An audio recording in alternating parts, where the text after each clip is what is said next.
Buenas noches muchachos, sean todos bienvenidos a nuestro curso de Proyecto Integrador 3. En el día de hoy vamos a continuar con lo que sería la unidad número 3, denominada Conectividad en redes y seguridad en sistemas de información. Nos tocaría en esta oportunidad conversar acerca del tema 3.4, que creo que es el más largo de todos los que están en esta unidad,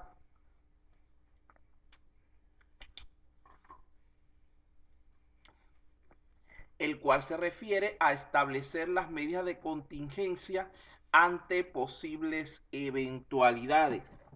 Vamos a estar hoy dando inicio a la primera parte de este tema para posteriormente en la siguiente clase estar finalizándolo y con ello completaríamos lo que es su contenido para el siguiente examen, para la práctica calificada número 2. Vamos entonces a dar inicio hablando en primer lugar entre estas medidas de contingencia ante posibles eventualidades. Vamos a estar hablando acerca de la escalabilidad, un concepto bastante usado en la actualidad. En primer lugar, vamos a ver que hay dos tipos de escalabilidad tal como lo tienen allí en pantalla. Vamos a hacer algo, voy a adelantar un poquito aquí porque el concepto, aquí está. Vamos a empezar con el concepto y después hablamos de los tipos, porque me quedó un poquito movida la lámina. Bueno, vamos a pedirle por allí al señor Ames, si tiene audio, por favor, que lea ese concepto. Buenas noches, profesor. Buenas noches. Escalabilidad es la capacidad del sistema para adaptarse a las necesidades de rendimiento a medida que los requerimientos de servicios crecen. Muy bien, gracias. Entonces, como podemos ver, estamos hablando de una estrategia que nos permite ir mejorando nuestro sistema a medida que vamos necesitándolo, ya que ustedes saben que por lo general se intenta montar un sistema en primer momento lo más económico, lo más práctico posible para lo que es el inicio de la empresa. Pero a partir de allí, a medida que vamos aumentando dichos requerimientos, debemos buscar la manera de ir mejorando dicho sistema, dicho hardware que estamos utilizando. Y para ello es que aparece este término de escalabilidad. Vean que dentro de la escalabilidad tenemos dos tipos. Tenemos la de tipo vertical y tenemos la de tipo horizontal.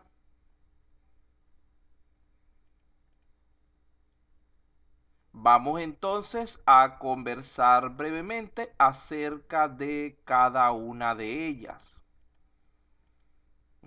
En primer lugar, debemos pensar en qué momento se aplica esta técnica de escalabilidad. Primeramente, la vamos a aplicar cuando la cantidad de usuarios de nuestro sistema crece.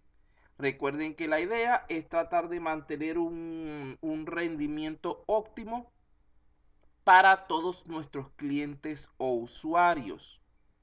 En segundo lugar, así el número de clientes permanezca cuando la cantidad de transacciones aumente, ya que puede ser que a medida que vayamos avanzando en el proceso, los mismos clientes que ya tenemos empiezan a realizar cada vez mayor cantidad de operaciones a través de lo que es el sistema. Y en tercer lugar, cuando la base de datos empieza a sufrir degradamiento en su performance, en su rendimiento, debido a las cargas crecientes de trabajo. Entonces, allí tenemos tres situaciones fundamentales donde se aplica este concepto de la escalabilidad. Comencemos entonces hablando acerca de la escalabilidad de tipo vertical. Vean que aquí estamos hablando de servidores independientes, de hardware independiente que vamos actualizando. ¿Cómo se realiza este tipo de escalabilidad? Tenemos dos opciones fundamentales. En primer lugar, podemos mejorar los componentes internos del equipo que estamos utilizando como servidor. Y en segundo lugar, podemos sustituir dicho equipo por otro más potente. Recuerden que estamos hablando de escalabilidad vertical. La escalabilidad vertical o hacia arriba es entonces la más simple de las dos, pues significa crecer el hardware del nodo que estamos trabajando, es decir, aumentar las características del dispositivo al mejorar sus componentes internos, como por ejemplo el disco duro, la memoria, el procesador, la tarjeta de video, etcétera. La fuente de poder, dependiendo del caso de qué es lo que estemos trabajando exactamente. Pero también se puede realizar mediante la sustitución completa del servidor por otro más potente, lo cual implicará la migración del sistema al nuevo equipo. Fíjense entonces que cuando hablamos de escalabilidad vertical, esta va a implicar un esfuerzo de crecimiento mínimo. Imaginemos que tenemos en una empresa un servidor, etcétera, donde nosotros lo que vamos a hacer es cambiarle una pieza o un conjunto de piezas. El caso más sencillo, aumentarle la memoria RAM. Simplemente con quitar un par de tornillos, retirar la tarjeta y sustituirla por la otra o colocarla al lado, ya habríamos realizado nuestra escalabilidad vertical, porque sigue siendo el mismo equipo, pero mejorado. En este caso no hemos colocado equipos adicionales. Recuerden que la escalabilidad vertical se trata acerca de un único equipo. En este caso, simplemente implica adquirir los componentes o equipos y ponerlos a trabajar en las funciones necesarias, lo cual generalmente representa muy poco impacto sobre lo que es el software, ya que en ciertos casos ni siquiera es necesario respaldar o reinstalar el sistema, ni mucho menos migrarlos a un nuevo hardware. Solamente en el caso de la sustitución total es cuando hacemos esta última operación.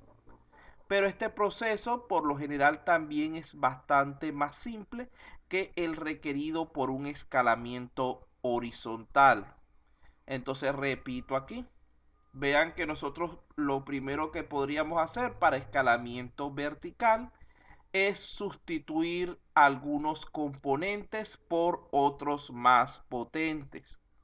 Resulta ser que la tarjeta madre puede aceptar un procesador más potente y lo cambiamos para mejorar rendimiento, o disco duro con mayor espacio, o pasamos de un disco duro SATA a uno de estado sólido, etcétera. Vean que hay muchísimas situaciones donde nosotros podemos cambiar componentes del equipo para actualizarlo, para mejorar su rendimiento.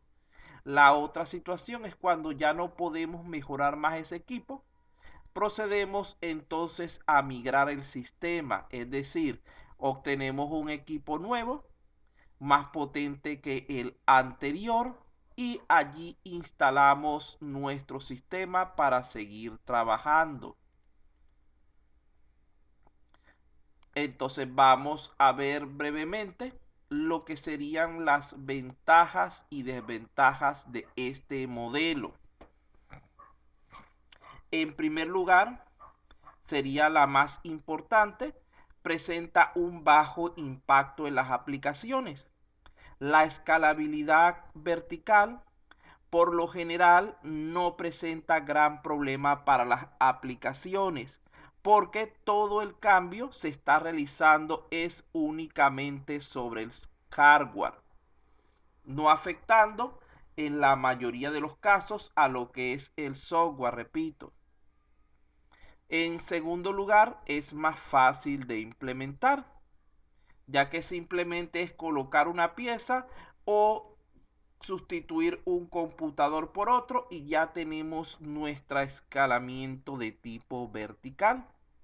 En tercer lugar, puede ser una solución o una mejora más sumamente rápida y hasta cierto punto económica en comparación con lo que representaría modificar el software para un escalamiento horizontal, ya que estaríamos hablando en ese caso de un desarrollo y no de una adquisición. Es decir, recuerden que un desarrollo de software es un proceso generalmente largo que tarda varias semanas o incluso meses. No se preocupen, todo el internet está más lento que de costumbre.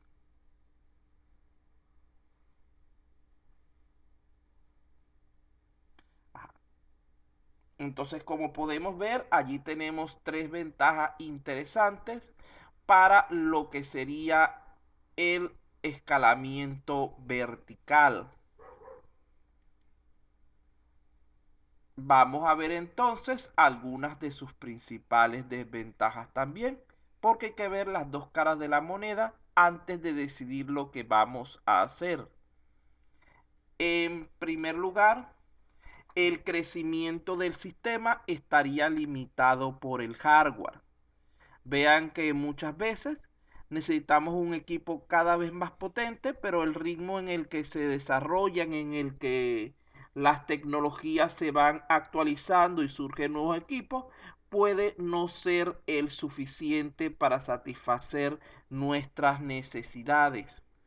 Imaginemos una empresa que vaya creciendo de manera acelerada y que cada 2 o 3 meses tenga que adquirir un nuevo equipo más potente, migrar su sistema para poder mantener en lo posible su rendimiento utilizando solo escalamiento vertical. Resulta ser que al cabo de no más de un año ya está usando el equipo más moderno, más potente que existe, pero aún no es suficiente para cubrir sus necesidades.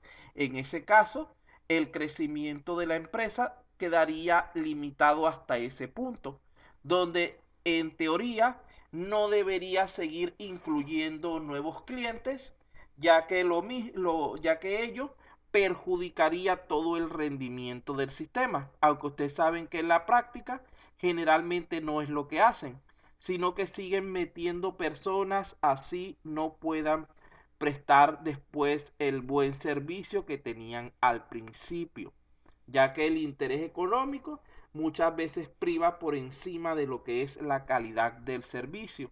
Pero para el caso de nosotros vamos a pensarlo en términos ideales, en términos correctos, que supongamos, vamos a hacer aquí un dibujito que se me ocurre ahorita. Supongamos lo siguiente. Tenemos un servidor inicialmente. Imaginemos que está el servidor, el cual es capaz de atender, digamos que a 100 personas. Posteriormente, nuestro número de clientes aumenta y llega a 200 personas. Resulta ser que el rendimiento, como ustedes saben, si mi sistema soporta hasta cierta cantidad, hasta 100 clientes, si yo meto 200, va a verse bastante afectado el rendimiento. Entonces, antes de continuar pasando de aquí, yo realizo un escalamiento vertical y le añado más memoria RAM a ese sistema. Tenía, por ejemplo, 4 GB de memoria RAM y dije, bueno, para solucionar, el sistema me agarra hasta 16, lo voy a llevar de 4 a 16. de una vez para no tener ya más problemas con eso. Y resulta ser que sigo avanzando en el tiempo y decido que mi sistema ahora debería ser para 500 clientes. Nuevamente, ya aquí tenía 16, mi sistema no soporta más de allí. Y digo, bueno, vamos a mejorarle lo que es el procesador. Vamos a poner el más potente que soporte esa tarjeta madre. Y al mismo tiempo voy a mejorar lo que es la parte de el disco duro. Voy a cambiarlo por uno de tipo estado sólido para también contribuir a mejorar el rendimiento. Sigue pasando el tiempo y ya no son 500 clientes, son 800. Ya ha aumentado todo lo que podía aumentar en mi sistema. Entonces digo, bueno, en este momento debo sustituir este computador que estaba usando. Vamos a llamarlo el número 1. Y obtengo un computador más potente.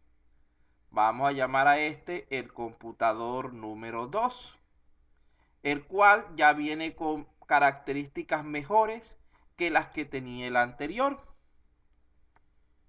y me permite seguir atendiendo y aumentando mi cantidad de clientes. Por ejemplo, vamos a suponer que tiene 32 de memoria RAM, que viene con un procesador, si este es de 2 GHz, por decir un número, viene con un procesador de 4 GHz,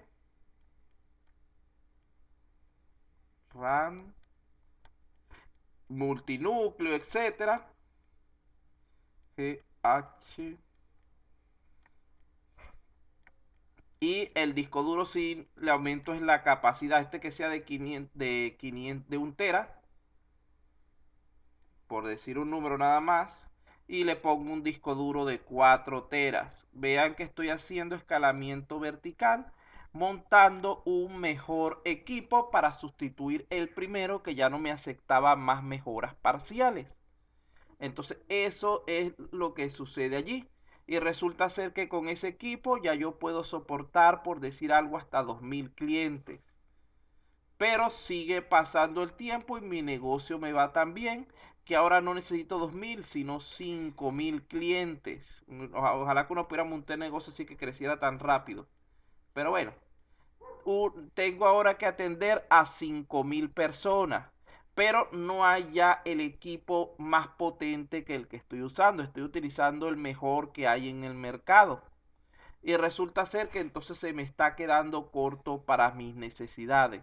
Allí tenemos un ejemplo de cómo la parte del hardware puede limitar el crecimiento de la empresa cuando trabajamos a nivel de escalamiento vertical. Vamos a borrar esto y vamos a continuar.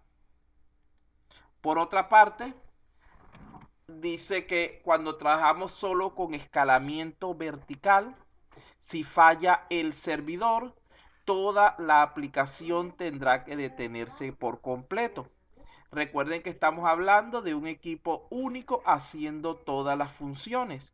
E incluso en el momento que tengamos que detener el equipo durante cierto tiempo para hacer las labores de actualización, el sistema también será detenido en ese momento, porque él hace todas las funciones. Estamos hablando de un sistema ya más de tipo virtualizado. En tercer lugar, que tiene que ver con lo mismo de arriba, este tipo de sistemas verticales no soporta la alta disponibilidad. En cuarto lugar, cuando hacemos la máxima actualización del hardware, puede resultarnos sumamente costoso, ya que debemos recordar que las partes nuevas suelen ser bastante caras con respecto al rendimiento de un modelo anterior. Ahí podemos verlo, por ejemplo, en el caso de los procesadores. Un procesador de última generación o una memoria RAM, creo que memoria RAM es más fácil de verlo, o un disco duro. Un disco duro de tipo SSD que es de última generación va a ser muchísimo más costoso que un disco duro de tipo SATA, aunque las prestaciones no sean relativamente demasiadas, inclusive dentro de los mismos discos SSD. Si tenemos el primer modelo, el que tenía hasta 250 GB de capacidad, y aparece un modelo nuevo con 500 GB o con 1 TB, el precio de este nuevo modelo probablemente va a superar 3-4 veces el precio del anterior, aunque el rendimiento no sea demasiado aumentado en nuestro sistema. Entonces, por eso es que podemos pensar de esa manera. Otra forma de ver en cuanto a esto serían los dispositivos celulares. Un dispositivo celular, por ejemplo, el del año pasado que era un S3, S4, S5, S7, no sé cuánto era el año pasado. Actualmente hay el S9, 11. Ah, bueno, mi esposa me dice que 11. Bueno, Hay el S20, profe. hasta el S20, imagínate. ¿Qué precio puede tener un S20? Promedio unos 4.500 nuevos, pues. Bueno, 5.000 soles, por decir algo. Y el modelo normal que generalmente utilizamos, Celular de gama media. ajá, precio de algún Samsung de gama media así normalito. 200. Vamos a poner 500. Vamos a 500, poner por 500, eso es ahí. lo que voy a decir. Ah, Ahora fíjense lo siguiente. ¿Ustedes creen que las prestaciones que brinda ese S20 con respecto a la diferencia de precio se equivalen?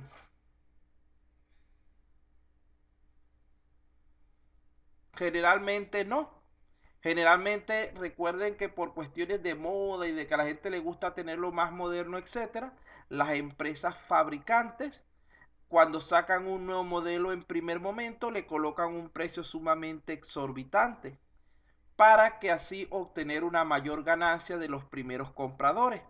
Pero cuando salga un modelo más nuevo, supongamos que el S30, por decir un número, esos S20 van a bajar de precio porque se van a considerar ya como obsoletos.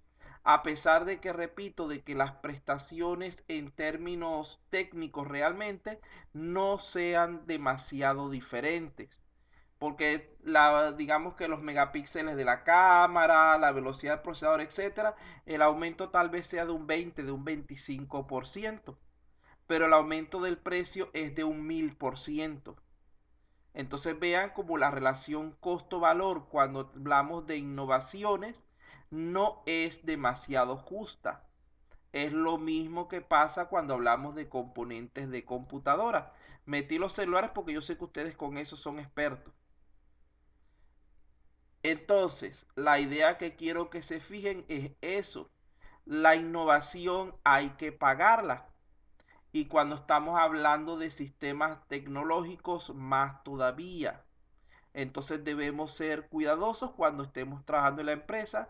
No siempre lo más conveniente es tener lo más novedoso, sino hay que buscar lo que mejor se adapte a la realidad de esa empresa, de esa organización, ya que muchas veces las prestaciones que tiene adicionales ni siquiera van a ser utilizadas.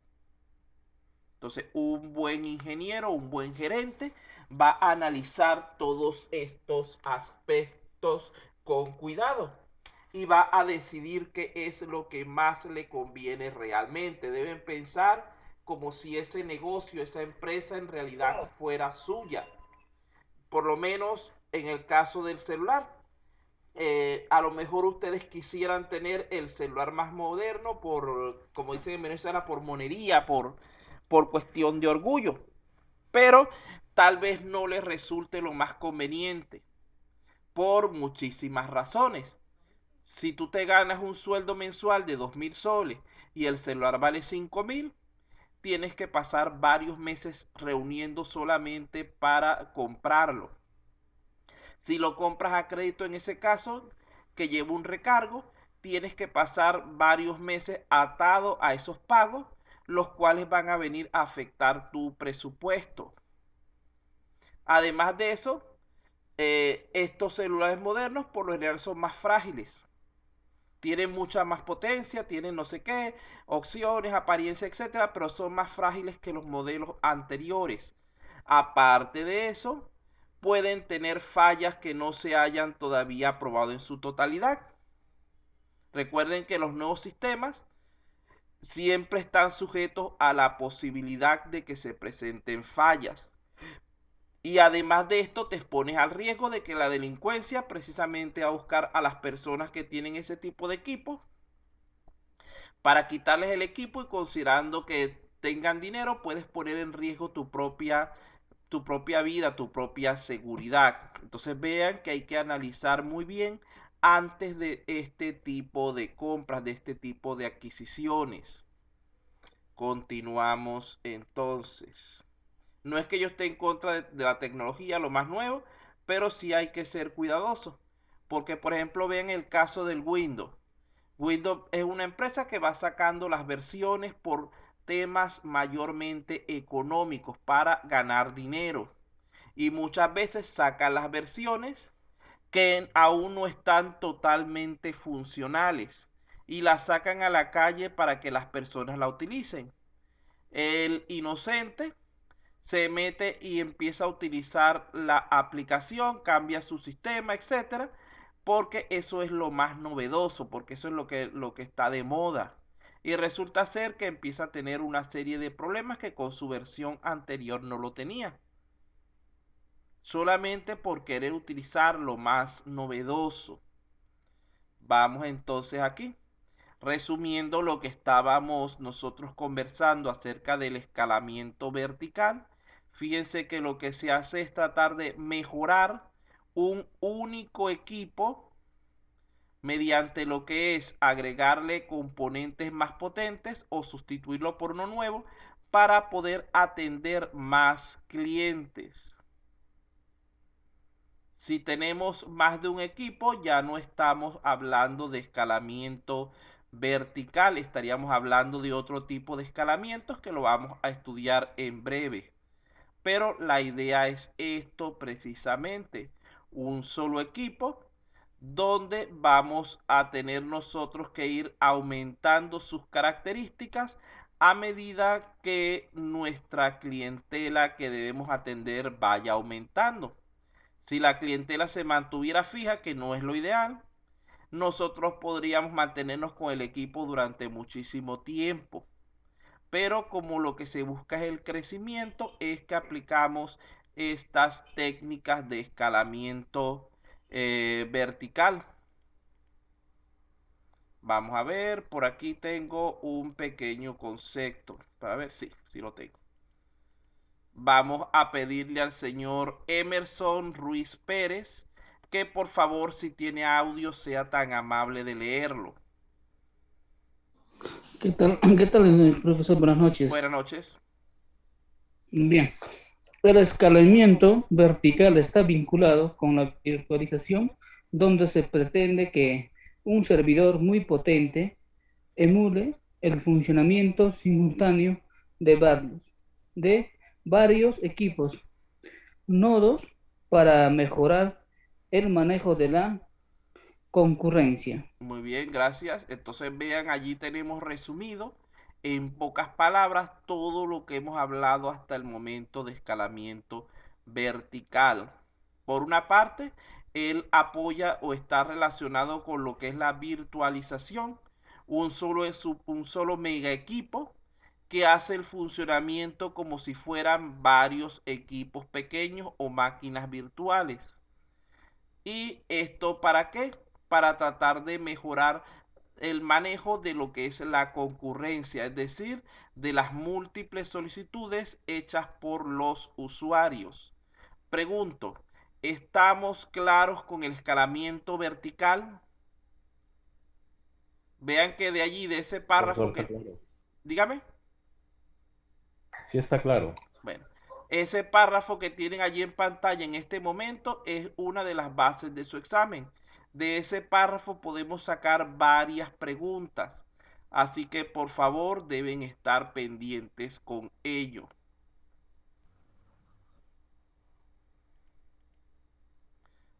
Continuamos entonces con otro concepto importante. Denis Gabriel Bonifacio Povis. Por favor, si fuera tan amable y leyera lo que está en pantalla.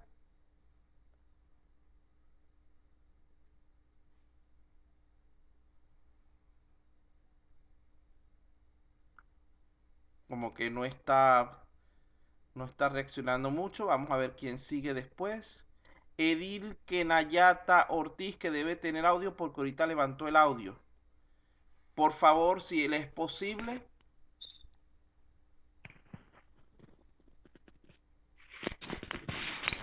Sí, profesor, dígame. Por favor, lea lo que está en pantalla, por favor. De acuerdo. Clúster. Son sistemas distribuidos conformados por grupos de computadores unidos entre sí, normalmente por una red de alta velocidad, que se comportan como si fuese un único servidor. Muy bien, gracias. Entonces vean que con este término denominado clúster introducimos a la idea respecto al siguiente modelo de escalamiento. Estaríamos hablando entonces del escalamiento horizontal. Fíjense que en el anterior un equipo trabajaba como si fueran varios. Ahora varios equipos trabajan como si fuera uno solo, es decir, estamos ante el caso inverso a lo que es el escalamiento vertical. Allí tenemos una imagen de lo que sería el escalamiento horizontal. Cuando hablamos de escalamiento horizontal, debemos considerar que este es más potente.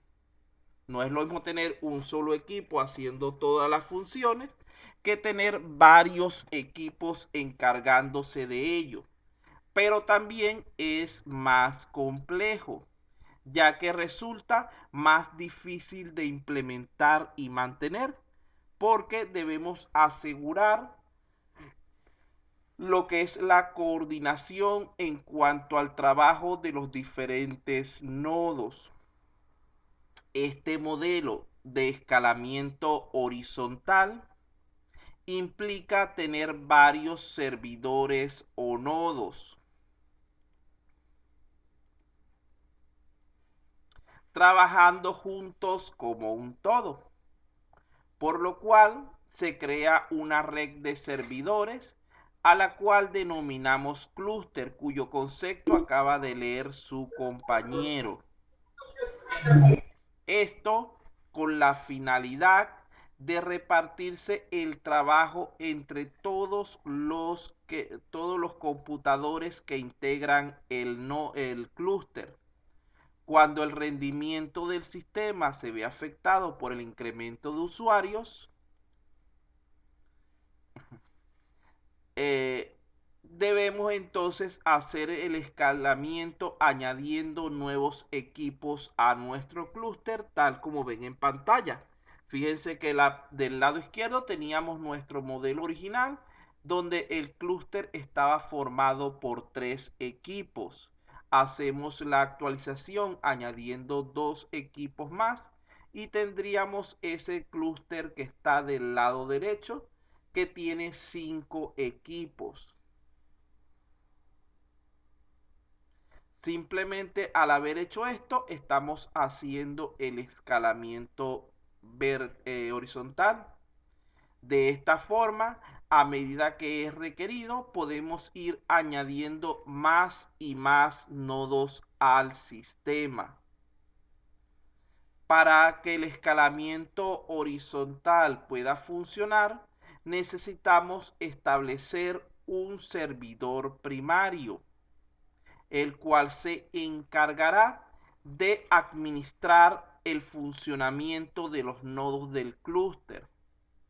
Además, cada nodo deberá tener cierto software que le permita integrarse al sistema.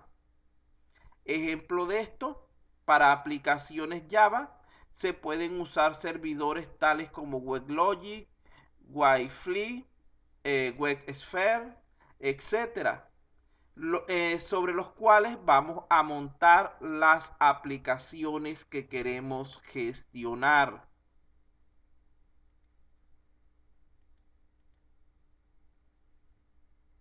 Entonces, vamos a ver algunas de las características, las ventajas del escalamiento horizontal.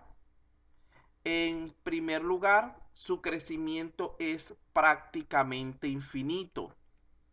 Recuerden que nosotros podríamos ir agregando tantos servidores como sea necesario, dependiendo tan solo de nuestro presupuesto y del espacio físico disponible anteriormente. Ese era un factor importante, aunque mediante en la actualidad, mediante el trabajo en la nube, esta limitación de espacio físico se ha vuelto un tanto despreciable, perdiendo su importancia, ya que ya no es necesario el tener todos los nodos en el mismo lugar, sino que pueden estar distribuidos también entre las diferentes oficinas de la empresa. Recordando que cuando estamos trabajando en escalamiento horizontal tenemos un alto nivel de abstracción, donde para el cliente todo ese conjunto de computadores que están trabajando juntos, en su forma de ver las cosas, el cliente piensa que es un solo computador súper potente. Además de esto, es posible combinar el escalamiento horizontal con escalamiento vertical. Esto se hace cuando vamos actualizando cada nodo. Estamos hablando de las actualizaciones parciales. Por otra parte, el escalamiento horizontal soporta lo que es alta disponibilidad, donde si un nodo falla, los demás siguen trabajando cubriendo al que dejó de funcionar. Por lo tanto, es mucho más difícil que el sistema se pare debido a una falla imprevista.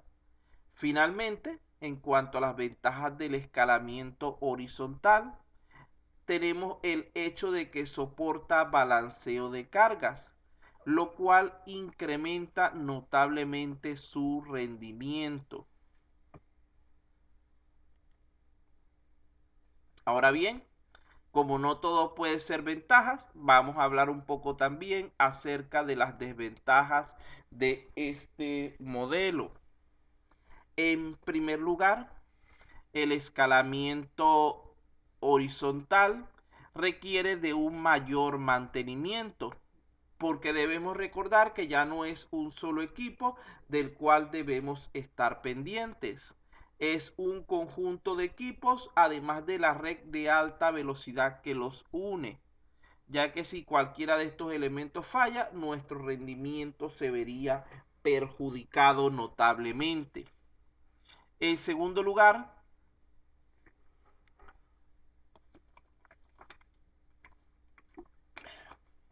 es más difícil de configurar, ya que debería quedar claro que en ese caso resulta necesario integrar todos los nodos de manera óptima.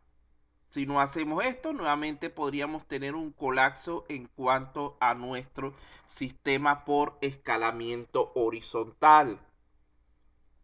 Por otro lado, puede implicar grandes cambios en las aplicaciones.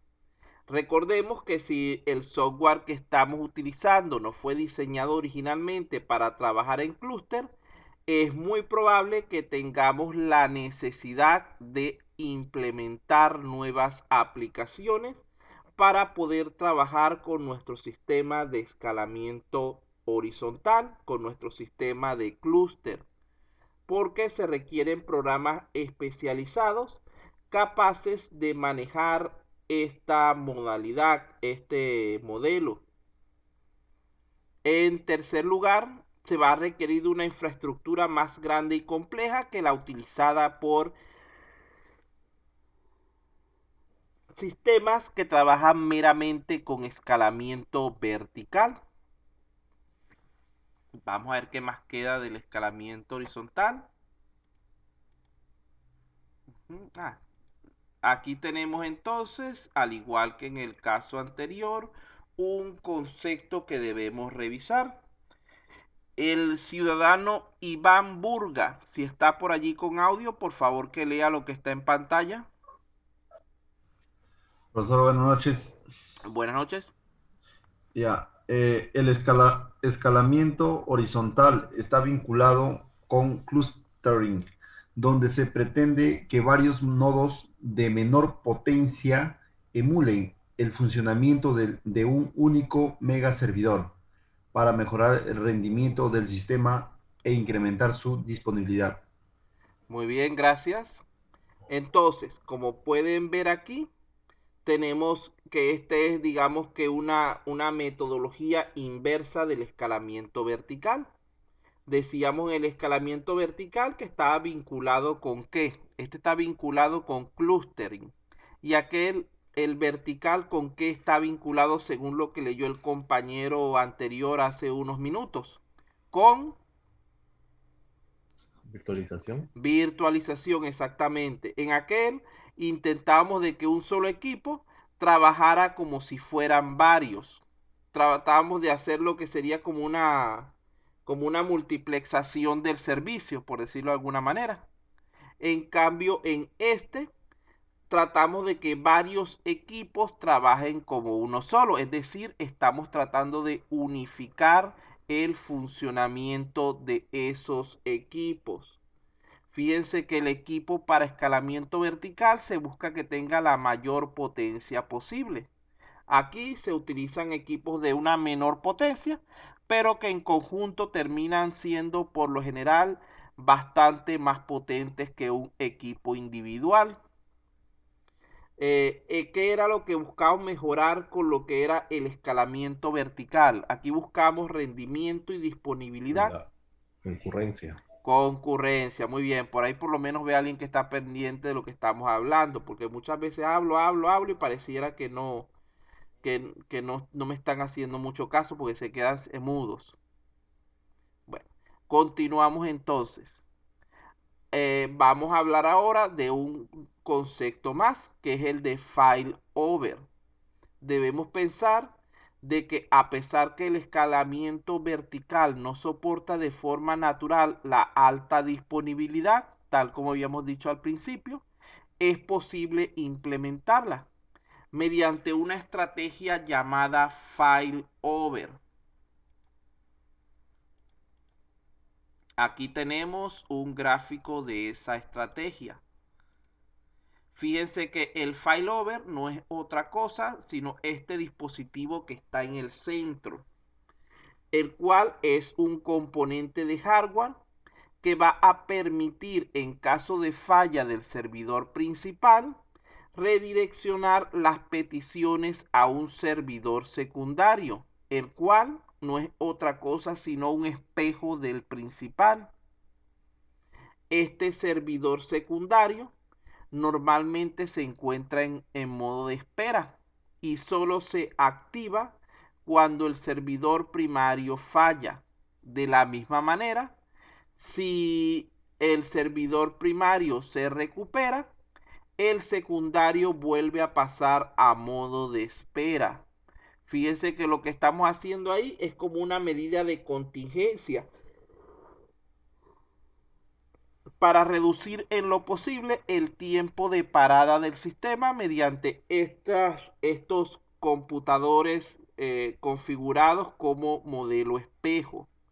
Repito, el failover es ese dispositivo que tienen allí en el centro, encerrado en el círculo rojo, el cual, vean que aquí tenemos un dispositivo primario que está trabajando y el dispositivo auxiliar que está en reposo, está en modo de espera. Si en algún momento este dispositivo se daña, se detiene por alguna causa, bien sea por una falla inesperada o por cuestiones de mantenimiento, en ese momento el otro equipo se activa prácticamente de inmediato, ocupando las funciones del primero. En el momento que ese proceso de mantenimiento o de parada finaliza, este equipo de abajo vuelve a desactivarse y el equipo de arriba entra nuevamente en funcionamiento. ¿Entienden lo que hace el failover, verdad? Porque creo que lo más sencillo no lo podía poner. Una consulta, profesor, Ajá. disculpe. ¿Cuántos equipos así secundarios se puede instalar? Depende del dispositivo que esté usando. Mira, ve que ese que está allí tiene, creo, según lo que estoy viendo aquí, tiene una entrada y 3 salidas. Quiere decir que puede tener hasta tres dispositivos conectados, pero no lo veo bien aquí en el dibujo. Pero lo normal es que se coloque uno principal y un espejo como auxiliar. Porque el tener un montón de equipos en stand-by es como que demasiado costo muchas veces. Recuerda que aquí no estamos hablando de un sistema de clúster. Aquí estamos hablando de un sistema de emergencia, de failover, que lo que hace es levantar el sistema en caso de que falle el equipo principal. Cuando hablamos de clúster es otra cosa. El clúster aplica, como vamos a ver ya en teoría, vamos a avanzar aquí un poquito para complementarte la pregunta. Vean que aquí tenemos un sistema de escalamiento horizontal combinado con un failover. Tenemos, es decir, dos clústeres, uno primario y uno secundario. Los sistemas de escalabilidad horizontal implementan de manera natural este concepto de failover en forma interna. Porque como ustedes saben, si uno de estos equipos se detiene, por ejemplo los demás pasan inmediatamente a cubrir sus funciones, que es algo similar a lo que hace el failover. Failover. O-B-E-R. Es algo similar a lo que termina siendo el failover. Ya que al haber varios nodos dentro del clúster es posible pasar la carga de trabajo al resto de los nodos en caso de que uno de ellos falle. Ahora bien, el trabajar solamente con un clúster, es decir, solamente con una parte como esta, no garantiza en realidad lo que es la disponibilidad total del sistema, la alta disponibilidad total, ya que si este equipo servidor falla, todo el clúster va a terminar fallando. Por lo que también se puede utilizar un ambiente espejo del clúster. Ahí entraría el failover que tenemos aquí y el conjunto de elementos aquí adicionales.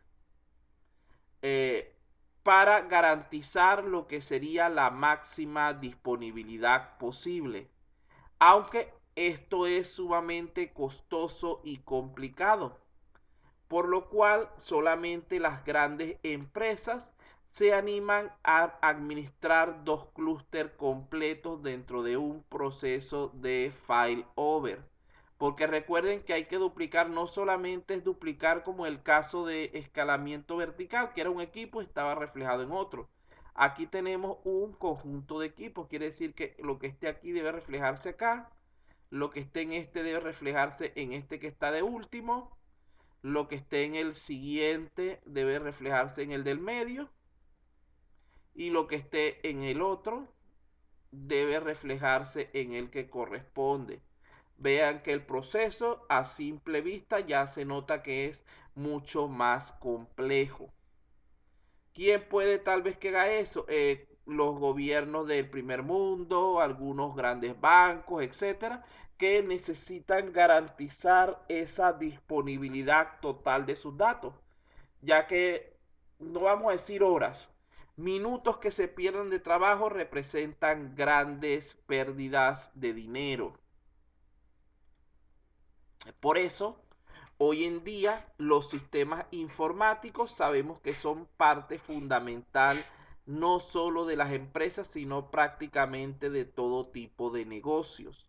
Y la falla en ellos puede incluso detener parcial o totalmente el funcionamiento de una empresa, llevándola en la mayoría de los casos a perder grandes cantidades de dinero. Es por esto que resulta sumamente importante tener en mente su escalamiento, así como contar con un plan B en caso de que estos dispositivos fallen. Aquí tenemos un ejemplo. Imaginemos, por ejemplo, la cantidad de dinero que se perdería por hora, por no decir por minuto, si la base de datos de Amazon colapsara. Probablemente serían millones por hora. Es por esto que debemos estar preparados para escalar nuestros sistemas informáticos. Si en este punto aún no están seguros de qué método de escalamiento es mejor para cada tipo de proyecto, vamos a analizarlo brevemente. Pero antes vamos a tomar un pequeño descanso porque ya estamos en la hora. Son las 8:13, 5 minutos de descanso y volvemos. Tómense su cafecito, muchachos, para que se me despierten bien. Voy a aprovechar de pasar la lista. Ok, profe.